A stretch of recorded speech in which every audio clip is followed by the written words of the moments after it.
Welcome, Seeker, to a space where ancient wisdom meets modern understanding. नमस्ते, मैं doctor Surendra और मेरे साथ हैं डॉक्टर अनगा।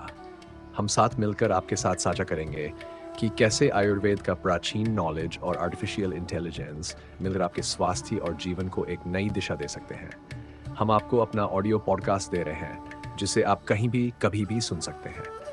तो आइए परंपरा और नई तकनीक को जोड़ते हुए अपनी यात्रा की शुरुआत करें।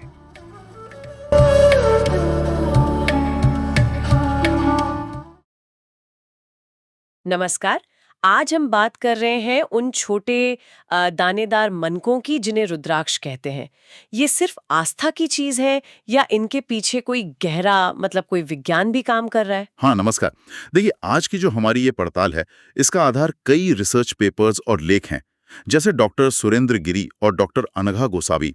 इन जानकारों के विश्लेषण इसमें शामिल हैं और इन स्रोतों में रुद्राक्ष के पारंपरिक और वैज्ञानिक दोनों ही पहलुओं को समझने की कोशिश की गई है। सही कहा। हमारा मकसद भी यही है कि रुद्राक्ष के जो आध्यात्मिक मायने हैं और जो विज्ञान की कसौटी पर खरे उतरने वाले गुण हैं, उनके बीच का रिश्ता समझा जाए। एक तरफ तो कहानी है कि ये भगवान शिव के आंसुओं से बने हैं, तो दूसरी तरफ आज का विज्ञान भी इनके मेडिसिनल गुणों की तरफ इशारा कर रहा है। तो सवाल यही उठता है कि भाई ये मन के महज श्रद्धा के प्रतीक हैं या इनमें वाकई कोई वैज्ञानिक राज भी छुपा है। चलिए इसी गुत्थी को सुलझाने की कोशिश करते हैं आज। बिल्कुल। तो शुरुआत करते हैं इसकी जड़ से, यानी पेड़ से। रुद्राक्ष जिस पेड़ से हमें मिलता है उसका साइंटिफिक नाम है एलायोकार्पस गैनेट्रस। एलायोकार्पस गैनेट्रस ये एलायोकार्पेसी फैमिली का सदस्य है। अच्छा, एलायोकार्पस गैनेट्रस, ये नाम तो थोड़ा मुश्किल सा है। और ये पेड़ मिलता कहाँ पर है? मैंने सुना है ये हिमालय से जुड़ा है कुछ। हाँ, हिमालय की तलहटी वो इसका एक प्रमुख घर है। सही कहा आपने। लेकिन सिर्फ वही नहीं, गंगा के मैदानी इलाकों से लेकर साउथ ईस्ट एशिया, यहाँ तक कि ऑस्ट्रेलिया और पैसिफिक आइलैंड्स तक पाया जाता है। ये एक सदाबहार पेड़ है और काफी ऊंचे होते हैं ये पेड़, करीब 18 से 24 मीटर तक। सोचिए, 18 से 24 मीटर, काफी ऊंचे। और इन्हीं पेड़ों पर वो फल लगते हैं जिनसे रुद्राक्ष मिलता है। बिल्कुल, इन पर लगते हैं ड्रूप किस्म के फल। आम देखा है ना, कुछ वैसा ही। जैसे आम में गुठली होती है, वैसे ही इन फलों के अंदर एक हार्ड कठोर गुठली होती है। उसको स्टोन या पायरीन कहते हैं। यही गुठली असल में रुद्राक्ष का मनका है।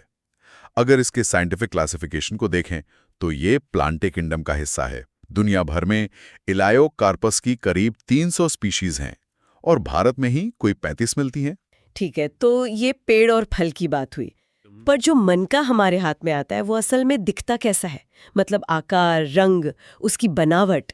आमतौर पर इनका साइज वो डायमीटर 5 से 30 मिलीमीटर के बीच होता है और रंग वो हल्के भूरे से लेकर एकदम गहरे काले तक हो सकता है। लेकिन सबसे खास पहचान इनकी सतह पर बनी वो धारियां, वो खांचे, उन्हें मुखी कहते हैं। हाँ, मुखी, ये शब्द तो बहुत सुना है। इन्हीं धारियों से रुद्राक्ष की किस्म तय होती है, एक मुखी, 5 मुखी। एकदम सही पकड़ा। इन्हीं मुखियों की गिनती के आधार पर मनकों को बांटा जाता है। जैसे आपने कहा, 1 मुखी, 5 मुखी, 21 मुखी तक होते हैं। और कुछ खास बनावट वाले भी होते हैं, जैसे 2 मनके अगर जोड़े हों तो वो गौरी शंकर कहलाता है। अगर मनके की अंदरूनी बनावट देखें ना, तो बीज के ऊपर 3 मेन परतें होती हैं। सबसे बाहर का छिलका, जिसे एक्सोकार्प कहते हैं, फिर बीच की रेशेदार परत, मेसोकार्प, और सबसे अंदर वो कठोर गुठली, एंडोकार्प, जिसके अंदर बीज महफूज रहते हैं। ये बनावट तो काफी दिलचस्प है। लेकिन इन मनकों की कहानी सिर्फ बॉटनी तक ही तो सीमित नहीं है ना? इनकी जड़ें तो हमारी पौराणिक कथाओं और अध्यात्म में बहुत बहुत गहरी हैं। बिल्कुल। नाम ही देखिए ना, रुद्र यानी भगवान शिव का एक नाम, और अक्ष यानी आंसू। तो मान्यता यही है कि ये मनके भगवान शिव की करुणा के प्रतीक हैं। उनके आंसुओं से धरती पर ये प्रकट हुए। और क्या हमारे पुराने ग्रंथों में भी इसका जिक्र मिलता है, जैसे वेद पुराणों में? हाँ, काफी पुराने ग्रंथों में ऋग्वेद है, श्वेताश्वतर उपनिषद है, कई पुराण हैं। इनमें रुद्राक्ष का वर्णन एक दिव्य आंसू के रूप में मिलता है, जो कहते हैं कि दुखों से छुटकारा दिलाते हैं और आध्यात्मिक समझ बढ़ाते हैं। और जो मध्ययुगीन उपनिषद हैं, उनमें तो इसे पहनने की पूरी विधि बताई गई है। माला कैसे बनानी है, किस चीज से बनानी है, कौन से मंत्र पढ़ने हैं, ये सब विस्तार से दिया गया है। अच्छा, यानी पहनने के नियम और विधि का भी अपना महत्व है। आपने मुखी की बात की थी, क्या अलग-अलग मुखी वाले रुद्राक्ष का मतलब भी अलग-अलग होता है? हाँ, पारंपरिक मान्यताओं के अनुसार तो यही है। हर मुखी का अपना एक खास मतलब और एक खास तरह की ऊर्जा मानी गई है। जैसे कहते हैं कि जो एक मुखी रुद्राक्ष है वो एकता और परम चेतना का प्रतीक है। माना जाता है कि ये ध्यान लगाने में मदद करता है और कर्मों की बाधाओं को दूर करता है। और 5 मुखी, वो तो शायद सबसे कॉमन है ना, सबसे ज्यादा दिखता है। हाँ, 5 मुखी काफी पाया जाता है और उसे पंच महाभूतों का प्रतिनिधि मानते हैं। पृथ्वी, जल, अग्नि, वायु, आकाश। माना जाता है कि ये सामान्य सेहत के लिए अच्छा है और शरीर के जो एनर्जी सेंटर्स हैं, चक्र, उनको बैलेंस करता है। कुछ और उदाहरण देंगे, जैसे 7 मुखी या शायद 14 मुखी का क्या मतलब होता है? जरूर। 7 मुखी का संबंध ज्ञान, गुरु की कृपा और मानसिक स्पष्टता से जोड़ा जाता है। वहीं जो 14 मुखी है उसे भगवान शिव या कुछ लोग हनुमान जी से भी जोड़कर देखते हैं और ये आंतरिक शांति और आध्यात्मिक तरक्की के लिए महत्वपूर्ण माना गया है। इनके अलावा भी जैसे गौरी शंकर 2 जुड़े हुए मन के, त्रिजुटी 3 जुड़े हुए, या गणेश रुद्राक्ष जिस पर सूंड जैसा एक उभार होता, ऐसे खास मन के भी होते हैं।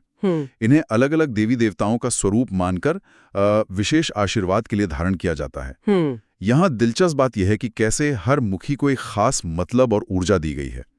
ऐसा मानते हैं कि ये पहनने वाले के जीवन के अलग अलग पहलुओं पर असर डाल सकती है। ये तो हुई आध्यात्मिक और पारंपरिक समझ। लेकिन अब आते हैं उस पहलू पर जो शायद कई लोगों को चौंका दे, इसका साइंटिफिक साइड। क्या विज्ञान भी इन मनकों में कुछ खास देखता है? हाँ, और यहीं पर बात वाकई दिलचस्प हो जाती है। जब वैज्ञानिकों ने रुद्राक्ष का केमिकल एनालिसिस किया तो पाया कि इसमें कई तरह के एक्टिव बायो कंपाउंड्स हैं, फाइटोकेमिकल्स इन्हें कहते हैं। इनमें एल्कलॉइड्स हैं जो अक्सर शरीर पर असर डालने वाले कंपाउंड होते हैं। फ्लेवोनॉइड्स हैं जो अपने एंटीऑक्सीडेंट गुणों के लिए जाने जाते हैं। टैनिन है, स्टीरॉइड, ट्राइटर्पीन्स, कार्बोहाइड्रेट्स और यहाँ तक कि कार्डियक ग्लाइकोसाइड्स भी मिले हैं जो सीधे दिल पर असर डाल सकते हैं। अच्छा, इसमें एल्कलॉइड्स भी होते हैं। ये तो कई दवाओं में भी मिलते हैं, है ना? क्या रुद्राक्ष में कोई खास तरह का एल्कलॉइड मिला है? हाँ, एक बहुत महत्वपूर्ण एल्कलॉइड है जिसका नाम है रुद्राकीन।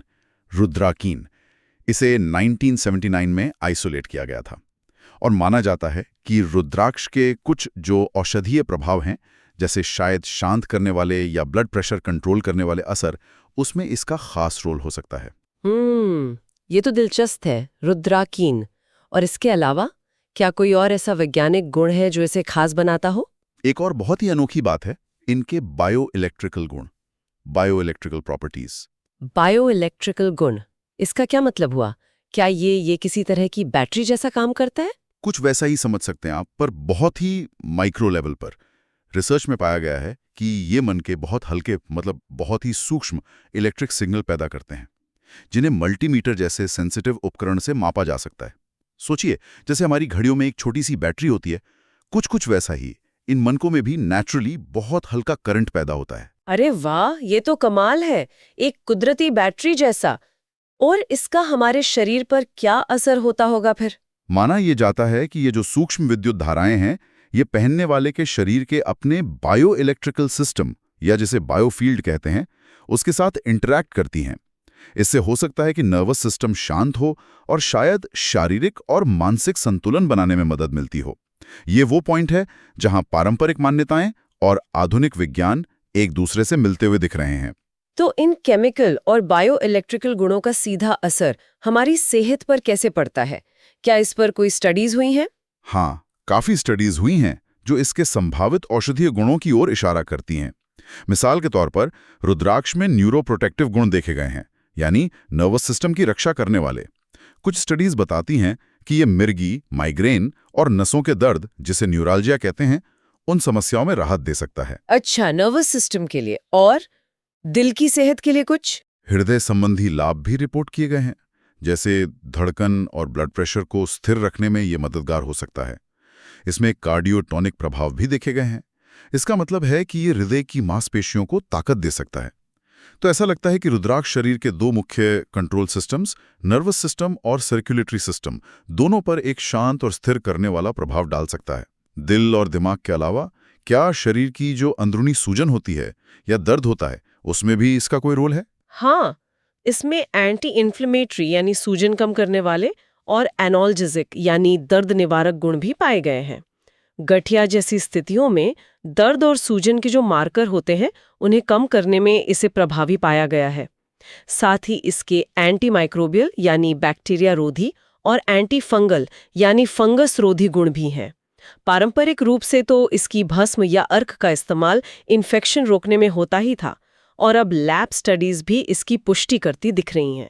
और क्या पाचन या मेटाबॉलिज्म से जुड़ी समस्याओं में भी ये काम आ सकता है? कुछ स्टडीज उस दिशा में भी संकेत करती हैं। हाँ, डायबिटिक मॉडल्स पर जो रिसर्च हुई है उसमें एंटी डायबिटिक और हाइपोग्लाइसीमिक मतलब ब्लड शुगर कम करने वाले प्रभाव देखे गए हैं। पेट के लिए भी इसमें गुण बताए गए हैं, जैसे एंटी अल्सरोजेनिक यानी अल्सर रोकने में मददगार और गैस्ट्रोप्रोटेक्टिव यानी पेट की अंदरूनी परत की रक्षा करने वाला।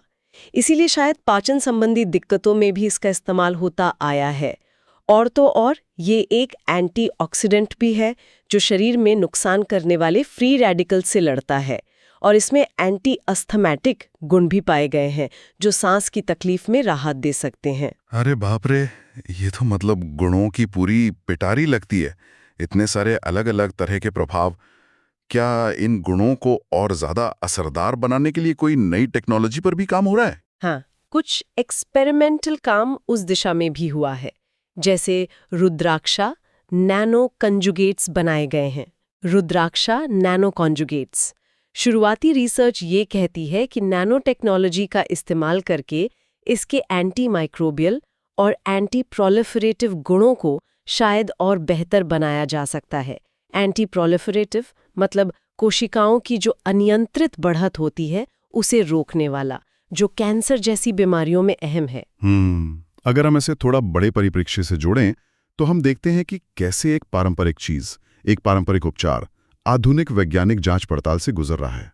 ये वाकई प्राचीन ज्ञान और समकालीन विज्ञान का एक अनूठा संगम है, जहां हजारों साल पुरानी मान्यताओं को आज की टेक्नोलॉजी और मेथड्स से समझने की कोशिश हो रही है। बिल्कुल। अच्छा, आयुर्वेद का नजरिया क्या है इस पर? क्या आयुर्वेदिक ग्रंथों में रुद्राक्ष का जिक्र है और उसके गुणों के बारे में कुछ खास कहा गया है? बिल्कुल है, और काफी विस्तार से है। आयुर्वेद ने रुद्राक्ष के कई गुणों को पहचाना है और उन्हें खास नाम भी दिए हैं। जैसे इसे रक्षोग्न कहा गया है। रक्षोग्न मतलब रक्षा करने वाला, खासतौर पर कीटाणुओं और नेगेटिव एनर्जी से। मेध्य गुण का मतलब है कि यह बुद्धि और याददाश्त को बढ़ाता है। मेधा मतलब बुद्धि। हृदयम यानी हृदय के लिए अच्छा। ये तो हमने अभी साइंटिफिक पहलू में भी देखा। और जो आयुर्वेद के 3 दोष है, वात पित्त कफ, उन पर इसका क्या असर माना गया है? आयुर्वेद के मुताबिक ये मुख्य रूप से वात घ्न है, यानी वात दोष को शांत करने वाला, और कफ नाशक है, यानी कफ दोष को कम करने वाला। इसीलिए गठिया जैसी जो वात की बीमारियां हैं और खांसी, अस्थमा जैसी कफ की तकलीफें हैं, उनमें इसे फायदेमंद माना जाता है। क्या आयुर्वेद में अलग-अलग मुखी के हिसाब से भी कोई खास इस्तेमाल बताया गया है, जैसे हमने पहले बात की थी? हाँ, ये भी एक दिलचस्प पहलू है। कुछ आयुर्वेदिक नुस्खों में खास मुखी वाले रुद्राक्ष के इस्तेमाल का जिक्र मिलता है। जैसे बताया गया है कि 3 मुखी रुद्राक्ष का काढ़ा बच्चों के बुखार में उपयोगी हो सकता है, 10 मुखी का काढ़ा खांसी में काम आ सकता है, और 4 मुखी रुद्राक्ष को दूध में उबालकर पीना मानसिक परेशानियों में मदद कर सकता है। ये दिखाता है कि आयुर्वेद ने न सिर्फ इसके सामान्य गुण पहचाने, बल्कि खास समस्याओं के लिए इसके स्पेसिफिक उपयोग भी सोचें। तो इतनी सारी बातें जानने के बाद अगर कोई इसे पहनना चाहे तो पारंपरिक तरीका क्या है और किन बातों का ध्यान रखना जरूरी है? पारंपरिक तौर पर देखें तो रुद्राक्ष को सोने या रेशम के धागे में पिरोया जाता है। अक्सर मनके के दोनों सिरों पर चांदी या तांबे की टोपी, कैप जिसे कहते हैं, वो लगाई जाती है। इसे या तो माला के रूप में पहनते हैं, जिसमें आमतौर पर 108 मन के होते हैं, 108, हाँ। या फिर ब्रेसलेट की तरह भी पहना जाता है। और क्या इससे पहनने के कोई खास नियम, कानून या रीति रिवाज भी जुड़े हैं? हाँ, पारंपरिक मान्यताएं तो यही कहती हैं कि इसका पूरा फायदा लेने के लिए कुछ बातों का ध्यान रखना चाहिए। जैसे इसे पहनने से पहले प्राण प्रतिष्ठा करने की बात कही जाती है, मतलब एक तरह से मनके को एनर्जाइज करना। इसके लिए खास बीज मंत्रों का जाप किया जाता है। साथ ही कब पहनना है, कब उतारना है, पहनते समय क्या परहेज रखने हैं, जैसे कुछ मान्यताओं के अनुसार नॉनवेज या शराब से दूरी, ऐसे कुछ नियम भी बताए जाते हैं। ये बात हमें गहरे सवाल की तरफ ले जाती है। वस्तु और उसके इस्तेमाल के पीछे की नीयत या इरादे के बीच का संबंध। पारंपरिक नजरिया तो यही है कि सिर्फ मन का पहन लेना काफी नहीं है, बल्कि उसे सही विधि और श्रद्धा भाव से धारण करने पर ही उसके सकारात्मक प्रभाव देखने को मिलते हैं। ये बात तो है। अच्छा, एक बहुत प्रैक्टिकल सवाल, क्या असली रुद्राक्ष आसानी से मिल जाता है?